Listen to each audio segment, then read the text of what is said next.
Hello friends, ISPCS study के इस online platform पे आपका स्वागत है। लगभग 2 दिन बाद हम लोग क्लासेस ले रहे हैं क्योंकि बीच में 2 दिन ट्रैवलिंग के कारण जो है आपकी क्लासेस डिस्टर्ब हो गई थी और मैंने आपको टेलीग्राम पे सूचित किया भी था इस बात को लेकर के। आज से हम लोग कंटिन्यू करेंगे, विज्ञान और प्रौद्योगिकी साइंस एंड टेक्नोलॉजी को कंप्लीट करेंगे। 2 दिन के अंदर ही कंप्लीट कर देंगे, ज़्यादा कुछ इसमें है नहीं। इसके साथ साथ जो है अगले दिन जो है कल्चर को कंप्लीट करके यानी पूरी मैगजीन ख़त्म हो जाएगी। तो मात्र 3 से 4 दिन में मैक्सिमम मैगजीन ख़त्म हो जाएगी और अगले 5 तारीख तक या 6 तारीख तक मुझे जहाँ तक उम्मीद है अगस्त मंथ की मैगजीन भी विजन IAS जारी कर देगा। तो ऐसा ये माना जा रहा है कि अब देखिए साइंस एंड टेक्नोलॉजी वाला सेक्शन अब इतना इम्पॉर्टेंट हो गया है कि इसमें मेंस में डायरेक्ट क्वेश्चंस आ रहे हैं। और दोस्तों आपके लिए एक सरप्राइज़ ये है कि आज से हम लोग, सरप्राइज़ नहीं, अनाउंसमेंट तो हम लोग लगभग कर ही दिए हैं कि 1 अक्टूबर से GS की, सभी GS की, मतलब हम लोग पहले शुरुआत में GS 4 पढ़ा रहे हैं, इसके बाद GS 3, GS 2, GS 1, क्योंकि 1 इसलिए क्योंकि वो स्टैटिक है। 4 से शुरुआत कर रहे हैं और आज से पढ़ाया जाएगा GS 4 मेंस का बिल्कुल एक एक पॉइंट सिलेबस का, किस तरह से हैंड रिटन नोट्स, और वो नोट्स कैसे होंगे, एकदम क्रिस्प होंगे, ठीक, जिससे आप सीधे सीधे आंसर लिख सकें। ठीक है, सीधे सीधे आंसर आप लिख सकें एग्ज़ाम में, वैसे आपके नोट्स कंप्लीट होंगे। और इसके बाद सीधे उस मेंस के जो टॉपिक मेंशंस हैं, ठीक है, UPPCS और UPSC दोनों का सिलेबस मेंस का एक है। तो जो भी टॉपिक मेंशन है सभी टॉपिक्स को लगभग 1 महीने के अंदर डेली आधे घंटे 35 मिनट 40 मिनट की क्लासेस लेकर के कंप्लीट करा दिया जाएगा। तो बहुत अच्छी सीरीज चलने वाली है। पूरे यूट्यूब पे कोई फ्री में नहीं कराया है विद हैंड रिटन नोट्स। तो हम ये इनिशिएटिव लाए हैं इसको, और इसको आप सपोर्ट मिलेगा तो हम लोग इसको जनवरी तक आपका पूरा GS 4 तक, GS 4 से लेकर के 1 तक पूरा कंप्लीट कर देंगे, चारों GS पेपर कंप्लीट। इसके बाद फरवरी से आप प्री के लिए पढ़ते जाइए और इसी के साथ साथ आंसर राइटिंग भी हम लोग करेंगे। तो ये इनिशिएटिव लाया गया है और ये 12 बजे दोपहर में ये जो है इसकी क्लासेस अपलोड कर दी जाएंगी। लाइव ही होगी। तो लाइव होगी तो आप लोग जल्दी से जल्दी जुड़िएगा और इसका लाभ उठाइएगा। तो चंद्रयान 3 पहला टॉपिक है, विज्ञान और प्रौद्योगिकी का। चलिए इसको कंप्लीट करते हैं जल्दी जल्दी। चंद्रयान 3 में क्या है कि श्रीहरिकोटा के सतीश धवन अंतरिक्ष केंद्र से चंद्रयान 3 को प्रक्षेपित किया गया। ये बहुत इंपॉर्टेंट है। और क्यों इस इम्पॉर्टेंट है? क्योंकि ये भारत का सबसे बहुप्रतीक्षित आपका कह सकते हैं मिशन था, और इससे भारत का जो सर है वो पूरी दुनिया में सबसे ऊंचा हुआ है, गर्व से ऊंचा हुआ है। और हम ये आज कह सकने में सक्षम है कि जो हमारा अंतरिक्ष अनुसंधान संगठन इसरो है, हाँ, वो पूरे विश्व के जो सभी स्पेस एजेंसीज हैं उसमें सबसे बेस्ट है। तो आज ये इसमें चंद्रयान 3 में अब सबसे इम्पोर्टेंट है कि हम लोग क्यों पढ़ रहे हैं, आपको मैं वो दिखाता हूँ। दोस्तों ये UPPCS का भी हाल ही में 2 दिन पहले ही ये मेंस का पेपर ख़त्म हुआ है। 2023 का मेंस का पेपर ख़त्म हुआ है UPPCS का। और सोचिए UPPCS में ये प्रश्न देखिए, GS 3 में भारत के चंद्रमा मिशन कार्यक्रम 3 के उद्देश्य क्या हैं? क्या बताइए आप? सीधे सीधे अगर हम विजन IAS की मैगजीन ही पढ़ के जाते तो क्या उत्तर नहीं लिख सकते थे? पूरा लिख देते और ऐसा लिख देते कि जैसे उसका कोई तोड़ ना। ठीक है, तो ये डायरेक्ट क्वेश्चन। इसी तरह से UPSC का GS 3 देखिएगा, डायरेक्ट क्वेश्चन एकदम सीधे साइंस। एक तो अब ऐसा मिल रहा है फैक्चुअल, वो तो होना ही होना है। ठीक है, जय प्रौद्योगिकी, अभी देखिएगा नीचे जय प्रौद्योगिकी बहुत सारे आएगा कंटेंट। जय प्रौद्योगिकी भारत की प्रमुख उपलब्धियाँ, इससे समाज के गरीब वर्ग के उत्थान में कैसे मदद मिलेगी। तो ये जो कंटेंट्स हैं ये क्या है कि इसमें ये सदाबहार टॉपिक्स हैं, इससे प्रश्न प्री और मेंस दोनों में बनेगा।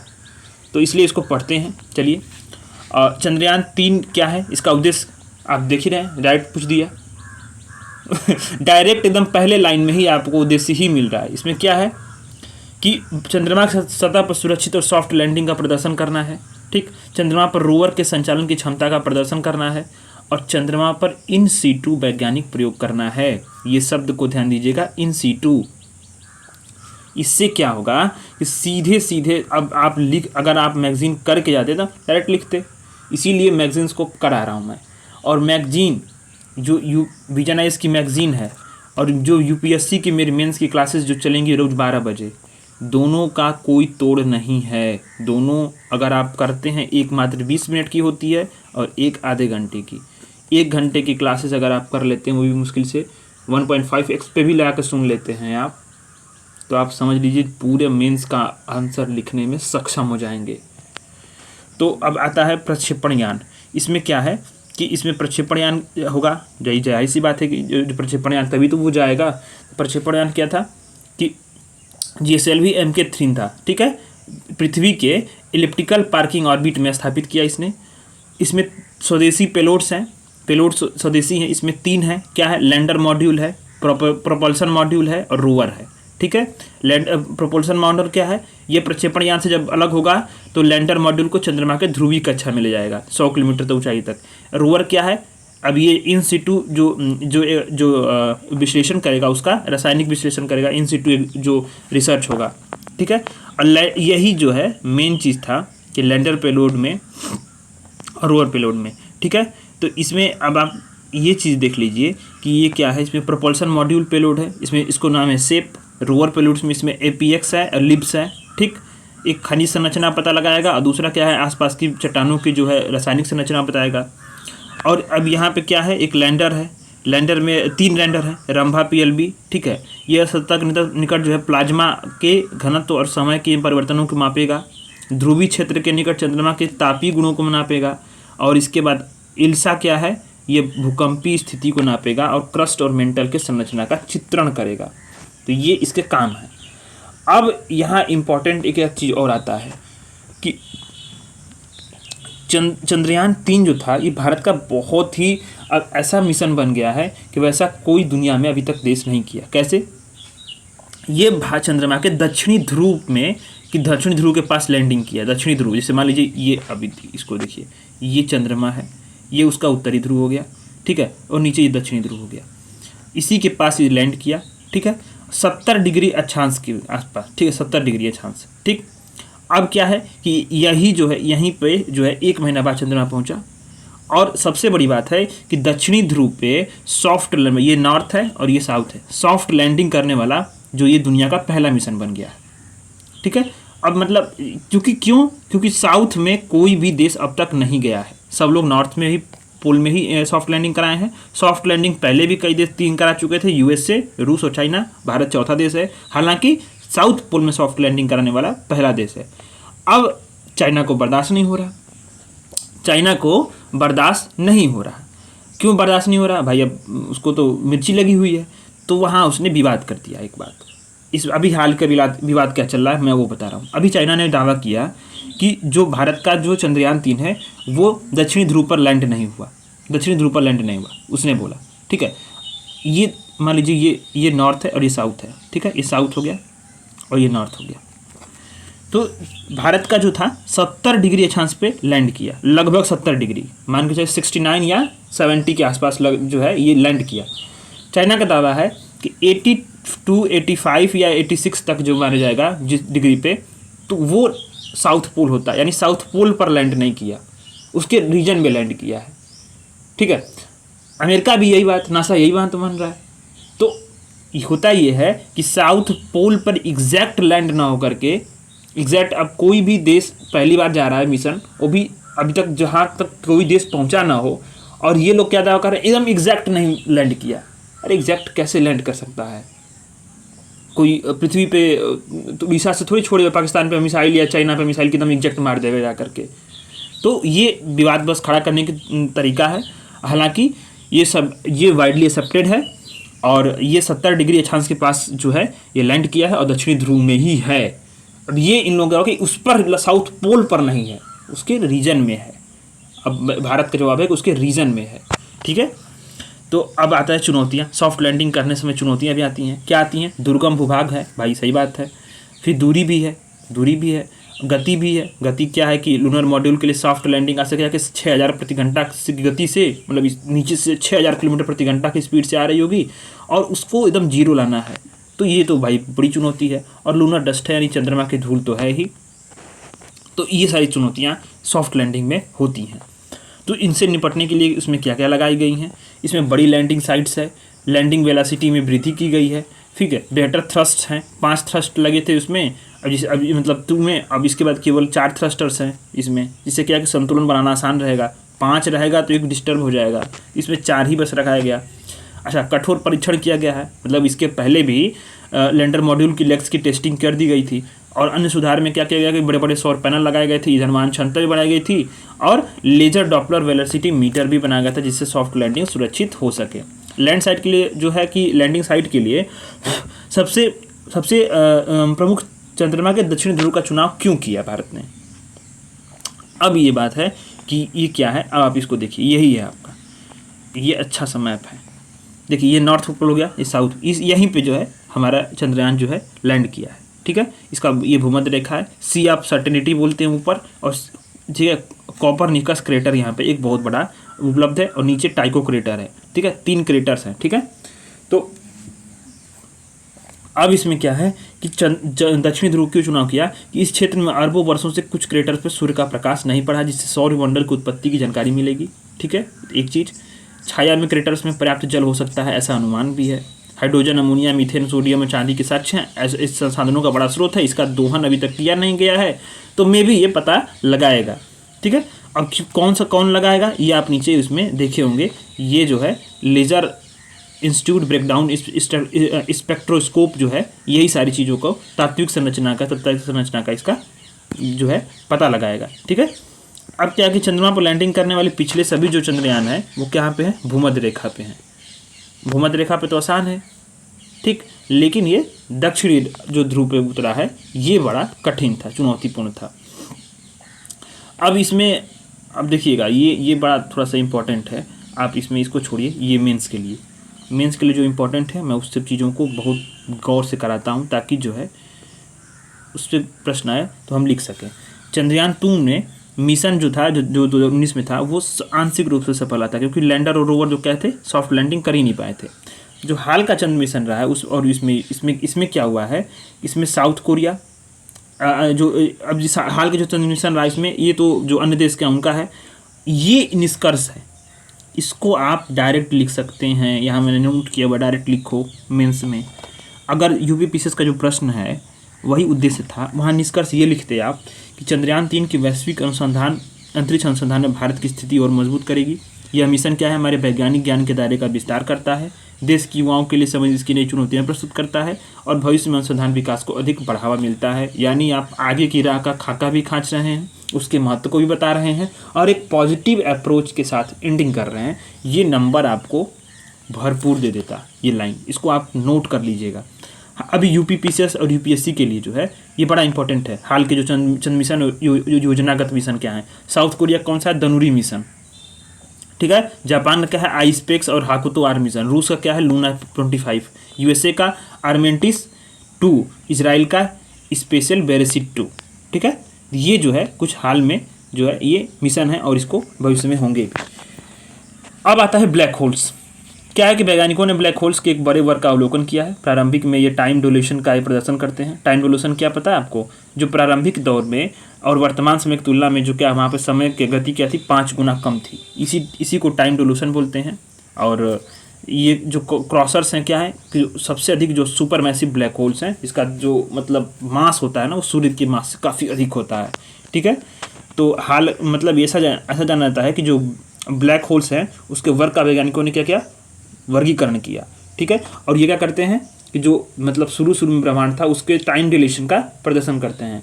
हमारे जो गैलेक्सी है मिल्की वे, उसके पास कोई भी क्वासर्स नहीं है, ठीक है।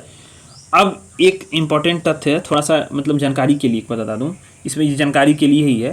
2020 का भौतिकी पुरस्कार, नोबेल पुरस्कार जिसको मिला था, रोजर मतलब जैसे कि रेनहार्ड, और मतलब इसमें ना, इसमें क्या है कि रोजर पेनरोज ने बताया कि ब्लैक होल्स का जो निर्माण है वो क्या है कि जो रिलेटिविटी का थियरी है, रिलेटिविटी का जो थियरी है आइंस्टीन का, उसमें क्या है कि उसका एक मजबूत साक्ष्य है ब्लैक होल का निर्माण। और इसी जो विश्लेषण किया गया उसके लिए भौतिकी का नोबेल पुरस्कार किसको मिला, रोजर पेनरोज को मिला, ठीक है। और रेनहार्ड, रेंजेल और इंडिया गेज को केंद्र में एक सुपर मैसिव कॉम्पैक्ट ऑब्जेक्ट की खोज के लिए भी भौतिकी का नोबेल पुरस्कार मिला। ये एक इसको सुपर मैसिव ब्लैक होल भी कह सकते हैं। तो ऐसे में ये दर्शाता है कि ब्लैक होल्स पे जो रिसर्च है वो कहाँ तक हमारी आगे बढ़ी है, यानी हम कहाँ तक गए हैं, उस पर नोबेल पुरस्कार भी तत्कालीन मिल रहे हैं। ठीक है, तो टाइम डिलेशन क्या है कि जैसे कि मान लीजिए कि अलग अलग जैसे समय का दर बीतता है ना, तो अलग अलग पर्यवेक्षकों के लिए क्या है कि जो दर जो टाइम रेट है उसी को बीतने को टाइम डिलेशन कहते हैं। ये पर्यवेक्षकों के गुरुत्वाकर्षण क्षेत्र में सापेक्ष गति या स्थिति पर ये निर्भर करता है। ठीक है, तो आइंस्टीन का सापेक्षता का सिद्धांत क्या कहता है कि इसी के सिद्धांत में टाइम डिलेशन को बताया गया है। यह ज्ञात हुआ इस सिद्धांत से कि स्पेस और टाइम क्या है, आपस में जुड़े हुए हैं। ठीक है, स्पेस और टाइम ठीक आपस में जुड़े हुए हैं, और बिग बैंग के बाद क्या है कि सब ब्रह्मांड सभी दिशाओं में बाहर की ओर विस्तार कर रहा है, एक्सपेंड कर रहा है। ठीक है, ऐसा इसमें बताया गया। ठीक है, अब ऐसा मानते हैं जैसे आइंस्टीन का जो सापेक्षता का सिद्धांत है उसके अनुसार क्या है, किसी विशाल द्रव्यमान वाले पिंड से दूरी, आपकी दूरी के अनुसार क्या होगा, मजबूत या कमजोर गुरुत्वाकर्षण क्षेत्र में आपकी आयु क्या करती है, बहुत तेजी से बढ़ती है या बहुत धीमी गति से बढ़ती है। कैसे, बृहस्पति पे आपकी आयु क्या है, 18 सेकंड कम हो जाएगी, चंद्रमा पे 629 मिली सेकेंड तक बढ़ जाएगी। ये दर्शाता है कि क्या होती है कि मतलब विशाल पिंड जो मतलब जो द्रव्यमान वाला कोई पिंड है उसी के अनुपात में जो कमजोर या मजबूत होगा उसके अनुसार उसके क्षेत्र में, गुरुत्वाकर्षण के क्षेत्र में आपकी आयु में जो है वो कमी या अधिक होता रहता है। ठीक है, अब इसमें क्या है कि निष्कर्ष अब सबसे बड़ा था इसमें ब्लैक होल्स क्या है। ब्लैक होल्स पहले जान लीजिए। ब्लैक होल्स क्या होते हैं कि अंतरिक्ष में ऐसे स्थान होते हैं जहाँ गुरुत्वाकर्षण खिंचाव इतना प्रबल होता है कि प्रकाश भी बाहर नहीं आता, मतलब इसमें से जो लाइट है वो भी बाहर नहीं आएगी। ठीक है, ये निर्माण कैसे होता है, किसी बड़े तारे के जीवन चक्र के अंतिम समय में क्या होता है, सुपरनोवा विस्फोट होता है और उसी के जो शेष होते हैं उसी से अवशेषों से बनते हैं। और सूर्य हमारा कभी ब्लैक होल में नहीं बदलेगा, क्योंकि क्या है कि इतना विशाल है कि इसमें इतना विशाल है ही नहीं कि इसमें ब्लैक होल निर्मित हो सके। ठीक है, विशेषताएं क्या होती हैं कि अदृश्य होते हैं, मतलब पता ही नहीं चलेगा, कोई काफ़ी बड़े छोटे हो सकते हैं, कोई ऐसा उसका अंदाज़ा नहीं है। और चूँकि क्या है कि देख नहीं सकते क्योंकि वो प्रकाश, विद्युत चुंबक या किसी तरह का किरणों का उत्सर्जन विकिरण बिल्कुल भी नहीं करते हैं। और उस ब्लैक होल्स के अध्ययन का महत्व क्यों जरूरी है, थोड़ा सा ये जान लेते हैं। थोड़ा सा ये जानते हैं कि ब्लैक होल्स के अध्ययन का महत्व क्यों जरूरी है। क्या है कि मूलभूत सिद्धांतों के परीक्षण के लिए प्रयोगशाला के रूप में है। ठीक है, अब इसके गुरुत्वाकर्षण बल के बारे में क्या कि हमारी मौजूदा समझ ये अधिक बेहतर हो सकती है। ग्लोबल पोजिशनिंग सैटेलाइट जीपीएस के लिए उपयोगी हो सकता है। अब गुरुत्वाकर्षण तरंगों का पता चला था जो दो ब्लैक होल्स के टकराने पर होती हैं। तो अब बहुत सारे क्या है कि ब्लैक होल्स के चारों ओर प्रकाश के मुड़ने से ब्लैक होल्स के पीछे मौजूद पिंडों से उत्सर्जित प्रकाश देखने में मदद मिलती है। तो इसका बहुत सारा जीपीएस वगैरह के लिए भी जो है ये इम्पॉर्टेंट है। अब ब्लैक होल्स की सीमा के निकट क्या है कि जो वृत्ताकार क्षेत्र है उसको क्या बोलते हैं, इवेंट होराइजन बोलते हैं। इवेंट होराइजन बोलते हैं। इस क्षेत्र से क्या होता है कि दृश्य प्रकाश सहित सभी तरह के विकिरणों का उत्सर्जन होता है जो वृत्ताकार क्षेत्र बना है। ठीक है, ऐसे ब्लैक होल्स के पास। ठीक है, इस क्षेत्र में क्या होता है कि सबसे अधिक गैस, धूल के विशाल मात्रा और प्लाज्मा क्या करते हैं, खूब तेजी से जो है वो ट्रैवल कर रहे होते हैं। ठीक है, अब द्रव्यमान के अनुसार क्या होते हैं, ब्लैक होल्स 4 प्रकार के होते हैं। एक होता है कि आदिम ब्लैक होल्स, दूसरा होता है तारकीय ब्लैक होल्स, मध्यवर्ती और विशाल। ठीक है, ये दोनों चीज़ें हो गई। अब इसमें ब्लैक होल्स चार प्रकार के होते हैं। अब ब्लैक होल्स के मुख्य बात क्या होते हैं, श्वार्ज़शील्ड होते हैं और एग्रोस्फीयर होते हैं। श्वार्ज़शील्ड क्या होते हैं कि ब्लैक होल के केंद्र से इवेंट होराइजन की जो मध्य की त्रिज्या है, यानी कि जो जैसे आसपास जो सर्किल है उसको इवेंट होराइजन बोलते हैं। अब केंद्र से यहाँ तक की जो त्रिज्या है उसको क्या बोलते हैं कि श्वार्ज़शील्ड बोलते हैं। ठीक है, इसके भीतर क्या, इस क्षेत्र के भीतर क्या होता है कि जो पलायन है वेग क्या होता है, प्रकाश की गति के बराबर होता है। एग्रोस्फीयर क्या होता है, यदि ब्लैक होल घूर्णन कर रहा है तो उसके द्रव्यमान कण क्या है कि ब्लैक होल के चारों ओर का स्पेस टाइम भी घूर्णन करता है, इसी को एग्रोस्फीयर भी बोलते हैं। ठीक है, इसमें से जो कुछ मतलब इवेंट होराइजन और ये सब एग्रोस्फीयर आप दिखाया हुआ है, इसको आप देख सकते हैं, इसमें बहुत कुछ है नहीं। अब क्या हुआ है, एक चीज़ और इम्पॉर्टेंट है, न्यूट्रिनो पार्टिकल्स। ये सब प्री के लिए थोड़ा सा इसलिए होता है इम्पॉर्टेंट कि आप पढ़ लेते रहें, तो अगर आपको ऑप्शंस आएंगे भी तो आप एलिमिनेट करके या जानकारी में थोड़ा सा कॉन्शियस माइंड में रहता है तो आप कर ले जाएंगे पेपर को, इसीलिए इसको सभी चीज़ों को करा रहा हूँ। इससे मेंस में कुछ क्वेश्चंस नहीं बनेंगे, पर क्या है कि इसको पढ़ने से एक अंदर कॉन्फिडेंस भी रहेगा कि नहीं, हम अगर कुछ भी आता है तो उसको सॉल्व करने के सक्षम हैं। न्यूट्रिनो पार्टिकल्स का है कि वैज्ञानिकों ने पहली बार मिल्की वे आकाशगंगा की सेंट्रल डिस्क से न्यूट्रिनो की उत्पत्ति का अवलोकन किया है। वैज्ञानिकों ने यह अवलोकन क्या है, एक डेटा स्क्यूब न्यूट्रिनो वेधशाला से किया गया। इसके द्वारा क्या है कि मिल्की वे आकाशगंगा की पहली बार न्यूट्रिनो कणों की सहायता से एक अलग इमेज देखने को मिली है। न्यूट्रिनो क्या होते हैं कि इलेक्ट्रॉन्स के समान ही एक मौलिक कण है, लेकिन परमाणु का ये भाग नहीं होते हैं, इसलिए छोटे छोटे भागों में विखंडित नहीं हो सकते। इनकी विशेषताएं भी हैं। विशेषताएं ये हैं कि ये इनका द्रव्यमान बहुत कम होता है, ये मतलब चार्ज इन पे बिल्कुल नहीं होता, हाफ स्पिन भी होते हैं, और ये अपने स्रोत से लगभग प्रकाश की रफ्तार से सीधी रेखाओं में गति करते हैं। घोस्ट पार्टिकल्स भी इनको कहा जाता है। ये ब्रह्मांड के सभी परमाणुओं के से अधिक संख्या में मौजूद भी होते हैं। 3 प्रकार के होते हैं, neutrino, electron neutrino, tau neutrino, muon neutrino. अपनी यात्रा के दौरान एक दूसरे प्रकार के रूपांतरित हो सकते हैं। इस प्रक्रिया को न्यूट्रिनो ऑसिलेशन भी बोलते हैं। और न्यूट्रिनो के स्रोत क्या है कि हमारी आकाशगंगा में कॉस्मिक किरणों के अंतर तारकीय पदार्थ से टकराने पे ये उत्सर्जित होते हैं। तो ये आपका पता चल गया कि स्रोत और की क्या होते हैं। पृथ्वी की ओर जो सबसे अधिकांश न्यूट्रिनो कहाँ से आते हैं? सूर्य से आते हैं। ठीक, अब इसमें इंटरेस्टिंग बात ये देख लीजिए, ये क्या करते हैं कि केला भी न्यूट्रिनो उत्सर्जित करता है। ये बड़ा इम्पोर्टेंट ये फैक्ट्स है, ये सब चीज़ें देख लीजिए, थोड़ा सा अच्छा रहता है। ये मतलब आइस क्यूब वेधशाला क्या है कि अपनी तरह का पहला डिटेक्टर है। दक्षिणी ध्रुव में जो बर्फ से ढका हुआ क्षेत्र उसका गहन निरीक्षण कर न्यूट्रिनो की खोज करने के लिए जो है ये इसको डिजाइन किया गया। न्यूट्रिनो का अध्ययन क्यों कर सकते हैं?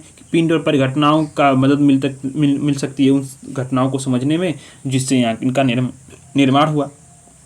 भौतिकी के बुनियादी नियमों को आप इससे समझ सकते हैं।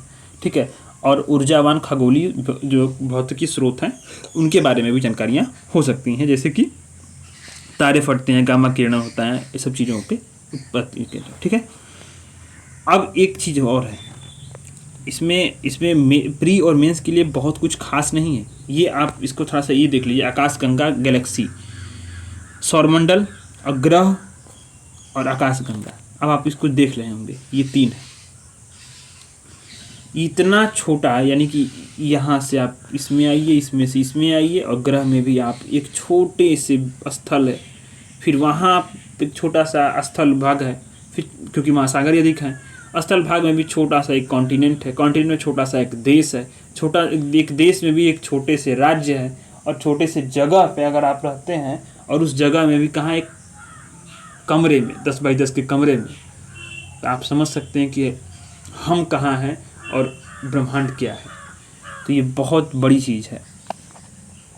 ठीक है, तो अब इसमें बहुत कुछ रह नहीं गया है। जो आकाशगंगाएं हैं उसके बारे में बताया गया है कि आकाशगंगाएं क्या होती हैं कि एक सेकेंड, व्हाट हैपेंड। आकाशगंगाएं क्या होती हैं कि वो एक सर्पिल आकार की होती हैं, जैसे मिल्की वे है, अंडाकार भी हो सकती हैं, अनियमित भी हो सकती हैं। ठीक है, और पृथ्वी क्या है? पृथ्वी मिल्की वे का जो पृथ्वी का जो आकाशगंगा है जो किसमें है, मतलब पृथ्वी मिल्की वे आकाशगंगा जो है ये हमारे सौरमंडल की आकाशगंगा है। इसका जो निर्माण है लगभग 14 अरब वर्ष पहले हुआ था। ठीक है, तो अभी क्या है कि कभी जो आकाशगंगाएं एक दूसरे से काफ़ी नज़दीक आती हैं तो टकरा जाती हैं। मिल्की वे आकाशगंगा किसी भी दिन हमारी निकटतम आकाशगंगा एंड्रोमेडा से टकरा सकती हैं। ठीक है, तो ऐसी ये बातें चलती रहती हैं। ब्रह्मांड में गैस, धूल, अरबों तारे और उसके सौरमंडलों के एक विशाल संग्रह को आकाशगंगा बोलते हैं। ठीक है, जो विशाल संग्रह होते हैं। अब इसमें से थोड़ा सा कंटेंट बचा हुआ है, यूएन ग्लोबल एड्स अपडेट, और एक आर्टिकल और बचा हुआ है, और छोटे से कुछ शॉर्ट्स के न्यूज़ बचे हुए हैं, तो उसको हम लोग कल कंप्लीट कर लेंगे। तो 20 मिनट की क्लासेस में आपने देखा कि थोड़ा थोड़ा कंप्लीट करने से सारी चीज़ें हो गई हैं। ये प्री और मेंस के लिए, जो मेंस के लिए था इंपॉर्टेंट ऊपर चंद्रयान वगैरह वाला, उसको मैंने बता दिया अच्छे से। बाकी इसमें कुछ बहुत खास नहीं है, इसको आप ज्योग्राफी में पढ़ते ही हैं। और मेंस की क्लासेस मत भूलिए, मेंस की क्लासेस बहुत इंपॉर्टेंट होने वाली हैं। सभी टॉपिक्स मेंस के सिलेबस का लगभग एक एक पॉइंट, लगभग नहीं सभी एक एक पॉइंट, और बिल्कुल डिटेल में उसके जितने डायमेंशंस हो सकते हैं। आप उस टॉपिक से प्रश्न पूछे तो आप इंट्रो में क्या लिखेंगे, उसके बॉडीज़ में क्या होंगी, उसके महत्व क्या है, उसकी आलोचनाएँ क्या हैं, उसमें चुनौतियाँ क्या हैं, ठीक है, उसका समाधान क्या है, उसके आगे की राह क्या हो सकती है, निष्कर्ष क्या हो सकता है, सारी डायमेंशंस पे बात की जाएगी एक एक टॉपिक पे, मात्र 30 मिनट की क्लासेस में। तो आप इसको लाभ उठाइएगा। रोज़ 12 बजे डेली दोपहर में लाइव होगा, डेली चलेगी क्लासेस। जैसे 9 बजे चलती है ये लाइव, 9 बजे चलेगी, प्रीमियर कर देता हूँ, तो फिर आप सवाल जो कुछ होंगे आप पूछ सकते हैं, तो वो मैं रिप्लाई कर दूंगा। तो 9 बजे इसको चलाता हूँ 9:20 और डेली 12 बजे चलती है, तो मान के चलिए सिर्फ 12:30 तक आपका क्लास खत्म। यानी कि बस दो सीरीज को फॉलो कर लीजिए, आपका जीएस का लगभग सभी पॉइंट्स कवर हो जाएगा, एक भी पॉइंट्स छूटेगा नहीं। ठीक है, तो चैनल को सब्सक्राइब कर लीजिएगा और शेयर भी कर दीजिए ताकि अन्य लोगों को मालूम भी चल सके। धन्यवाद।